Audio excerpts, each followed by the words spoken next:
just an introduction of Angular 2.0, and we are just trying to understand the building blocks of Angular 2.0 here. So let's talk about the Angular 2 stuff. So Angular 2 is using totally TypeScript. TypeScript is a superset of ES6. So this is how it looks like. So TypeScript will always be a superset of either ES 2015, 2016, 2017, whatever we are creating. TypeScript is a superset and it can be compiled back to the ES5 with the TypeScript transpilers. Okay, so we can use a TypeScript ES6, ES7 or ES5. But Angular 2.0 code, whatever we are writing currently, that will be in ES6 only. So we must learn the ES6 first. What are the new features of ES6? So the new features has a lot of different things. Variable declaration with the lat and const, default argument, spread parameter, spread operator, rest parameters, module import export, classes, and generators. A lot of new stuff has been added in ES6, so you can go through it and start learning it. You should also learn the TypeScript. TypeScript is not that much hard. TypeScript is just a way of declaring the variables with the type. So it's providing a static typing interface. Even if you are declaring a method, you should return a type for that. Even if you are declaring a variable, write a type for that. Or if you are passing an argument inside a method, then declare a type of that. What kind of argument you are passing to the function. So all those things get covered when we talk about the TypeScript, and all those things we will be covering in Angular 2.0. So Angular 2 is known for the material design and native apps. A lot of things are there. I mean, you can also have a server-side rendering in Angular 2.0. We can write the apps using Ionic 2. We can use a progressive web app, CLI, material design libraries. A lot of things we can use with Angular 2.0, right? So we will discovering the new concepts of Angular 2.0. So the component, because Angular 2.0 application is just a component based architecture where we are using ES6 plus TypeScript, right? So component can be a tree. Your application can have a component tree, your application can have a multiple modules, because Angular 2 applications are using the modular approach of development, and every module can have a multiple components, multiple services, multiple pipes, multiple directives. All these things can happen. So here we are just showing the component tree, right? And how a single component look like. Here we will be just getting the component from the Angular core, writing the component using the TypeScript decorators, and here we are writing the ES6 class.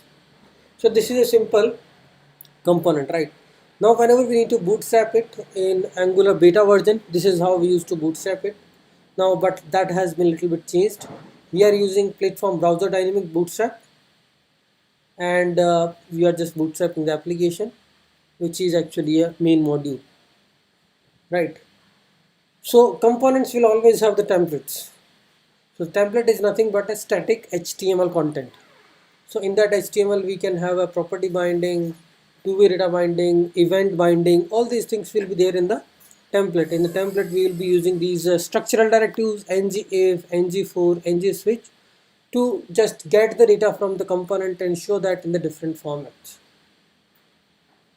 Okay, component have the lifecycle. So these are the lifecycle methods. Whenever the component is getting rendered, these different lifecycle methods will get triggered to do a different kind of operations. ng on init is triggered whenever you are rendering the component. So if you wanted to fetch some data from the server with the help of services, you can do that in the ng on init.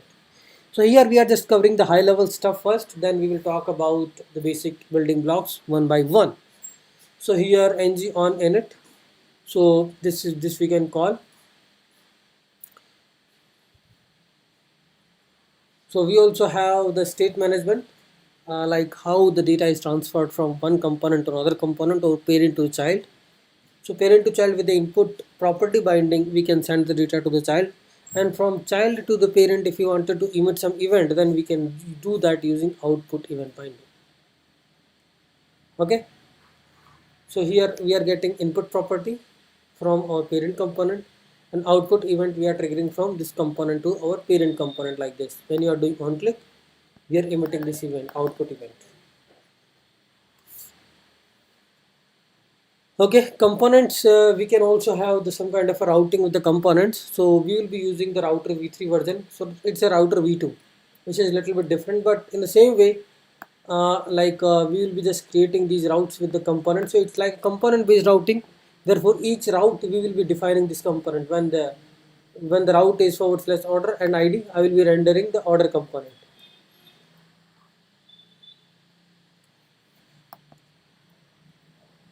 Okay. So this is all about the basic thing which we talked about, and so always on all every time, let me show you some code snippet also. So this is one of my Angular application which I created using Angular CLI. So every application is going to have this root module. In this root module, I will be defining all my components. So the complete applications can be divided into the 3 or 4 sections. You need to have a root module. In this you will be declaring all the components. You will be declaring all the third-party modules, right? In the providers, you will be declaring all your service component, and this is the bootstrap. This particular component you will be bootstrapping. Okay. Once the app module is created, you can bootstrap this app module in your main.ts. So here using platform browser dynamic, I will be bootstrapping this module, app module. So we are bootstrapping app module.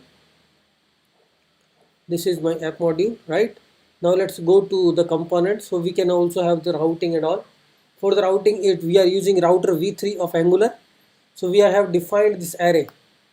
For this path, I wanted to render main component. For this, if no any path matches, I wanted to render page not found component, right? So always it will take you to the main component if you are just hitting /, right? So this is a basic routing, and here we are importing the routing using router module.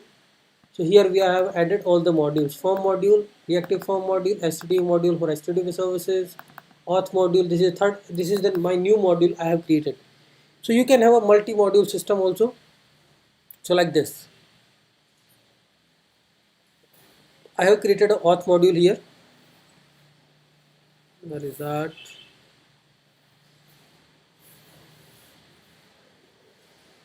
So this is my auth module. So you already know that Angular 2.0 is a modular approach of development. So you can have a multiple modules, auth module, or you can say a transaction module, payment module. Just export that module so that we can have a one root module, and we can define these auth module, payment module in the root module. So this is an independent separate module which has its own component, which has its own services, but our complete application is going to have one module. So I have imported this here. This is my root module of the complete application. So auth module I have imported here. This is my auth module, right? Similarly, you can create a services in the component, services in this module. So like I have a HTTP service and local storage services there. These all are my component, which are like header component, footer component, body component, simple dummy components, nothing else. Okay.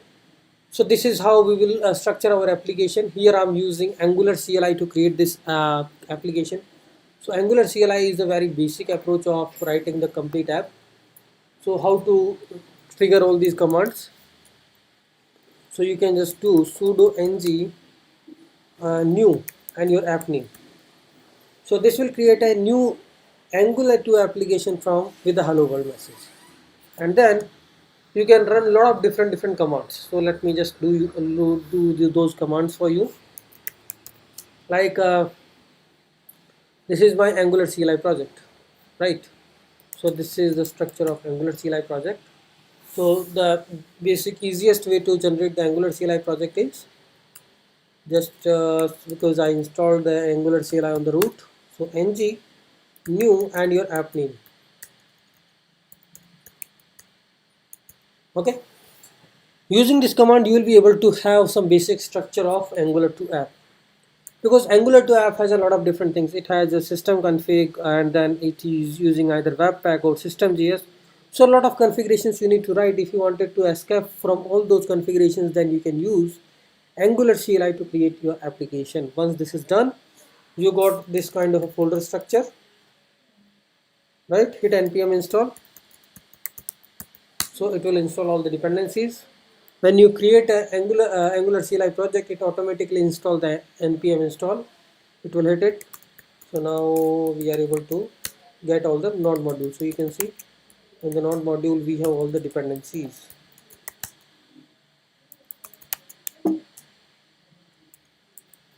Wait a second. So I'm on the Angular CLI project. Okay, so what all different commands you need to trigger whenever you are creating a component, factories or services. So sudo ng generate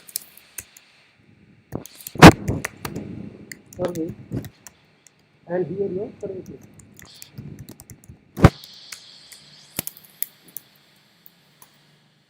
Here you can also create a component in the same way. Just put here in generate, just put component. Right. You can also create a pipe. Just pipe name. Pipe is a filter. We will talk about all these building blocks. If you wanted to create some separate module, you can do that. So here you will be putting some module name and here module. Right. Once you all create, then you will always keep building the code. So how to do that? Sudo ng. Either you can do just ng build -- fraud. So it will build the application for fraud.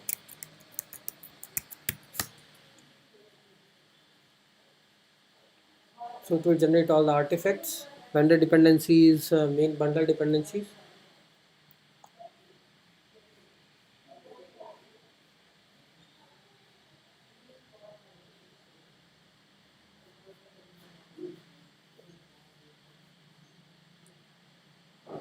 Okay, this is just to generate a build, right? So if you wanted to run this application on some local server, then you can do sudo ng serve. So this is running. It's doing this chunk optimization because we are creating the build for production. So it is working in that way. If you are done with that, I can just open up new tab if it is taking some time.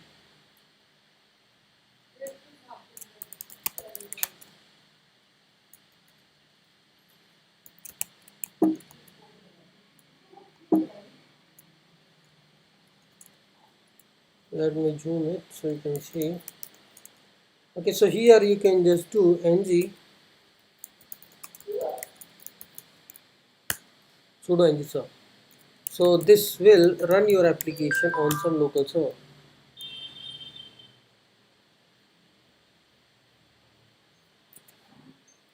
So port is already in use, right? So I can kill that port. Or like if you wanted to generate the production build, so you can do it in the different way. Production with a build with optimized way, then this command we have created, right? ng build -- aot ahead of time compiler. So it will be using aot to compress your build and give you the output build.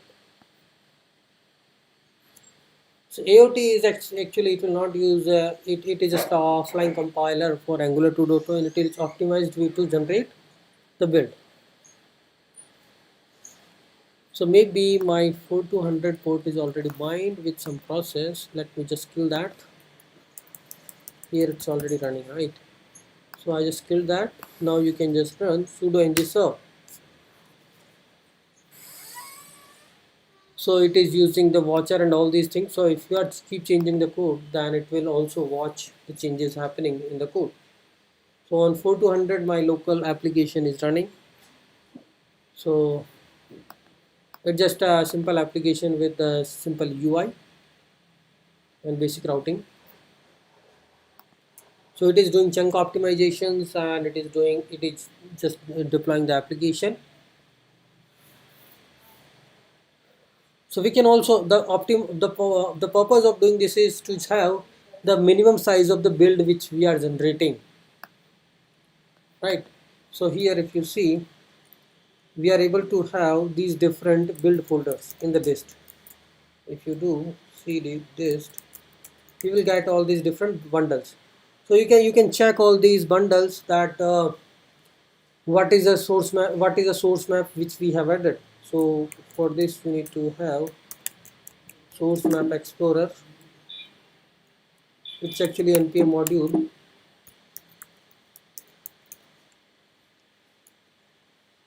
Okay, it's working now. Source map explorer, and pass the bundle file to this. So where is your main bundle file? This is your main bundle file. So it will just give you unable to find source map. Let me hit again.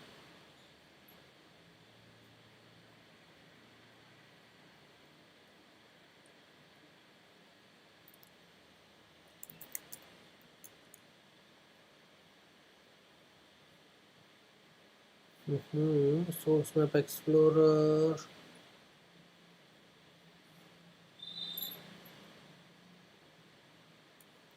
Let me just do npm run build only.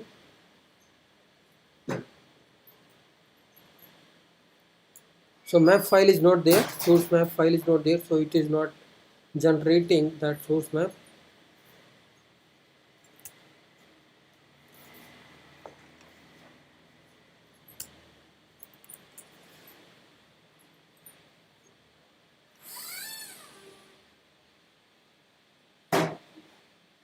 So with the help of source map explorer, you can see how much memory each and every dependency package is occupying, and you can just optimize the application. Now we got some source map generated. So we don't have this main.bundle.js. We got this file. Oh, sorry. Inside the dist, we have this source map file.